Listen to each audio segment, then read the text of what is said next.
ಆಜಿ ಮಸಾಲ. ಎಂತ ಅಡಿಗೆಯ ರುಚಿಯಾಗೋ ರಹಸ್ಯವು 20 ರೂಪಾಯಿ. ಬೆಂಗಳೂರಿನಲ್ಲಿ ಹೆಚ್ಚಾಗ್ತಾನೆ ಇದೆ ಮಂಗಳಮುಖಿಯರ ಹಾವಳಿ. ಹೋಟೆಲ್ಗಳಿಗೆ ಬಂದು ದುಡ್ಡು ಕೊಡಿ ಅಂತ ಒತ್ತಾಯಿಸಿದ್ದಾರೆ. ಕೇಳಿದಷ್ಟು ಕೊಡ್ಲಿಲ್ಲ ಅಂದ್ರೆ ತೆಗಿತಾರೆ ಮಾಲೀಕನ ಮಾನ ಮರ್ಯಾದೆ.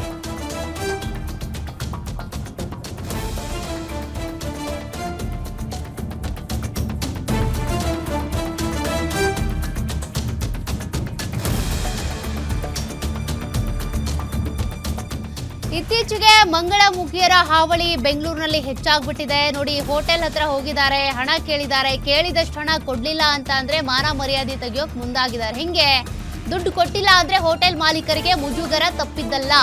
ದುಡ್ಡು ಕೊಡೋದಕ್ಕೆ ನಿರಾಕರಿಸಿದ್ದಕ್ಕೆ ಬಟ್ಟೆ ಬಿಚ್ಚಿದ ಮಂಗಳಮುಖಿಯರು. ಬಟ್ಟೆ ಬಿಚ್ಚಿ ಅಸಹ್ಯವಾಗಿ ವರ್ತಿಸಿ ಮಂಗಳಮುಖಿಯರು ಹೈ ಡ್ರಾಮಾ ಕ್ರಿಯೇಟ್ ಮಾಡಿದ್ದಾರೆ. ಲಾಲ್ಬಾಗ್ ರಸ್ತೆಯ ಉಡುಪಿ ಸತ್ಕಾರ್ ಹೋಟೆಲ್ನಲ್ಲಿ ನಡೆದಿರುವಂತಹ ಘಟನೆ ಇದು. ಗ್ರಾಹಕರ ಮುಂದೆನೆ ಸಿಬ್ಬಂದಿ ಜೊತೆ ಅನುಚಿತ ವರ್ತನೆ. ಮಂಗಳಮುಖಿಯರ ಕಿರುಕುಳಕ್ಕೆ ಬೇಸತ್ತಂತ ಹೋಟೆಲ್ ಮಾಲೀಕರು. ಹೋಟೆಲ್ ಸಿಸಿಟಿವಿಯಲ್ಲಿ ಮಂಗಳಮುಖಿಯರ ಹೈ ಡ್ರಾಮಾ ಸರಿಯಾಗಿದೆ. ಆ ದೃಶ್ಯವನ್ನ ನೀವು ಗಮನಿಸ್ತಾ ಇದ್ದೀರಿ.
ಮಾತಾಡ್ಬೇಕು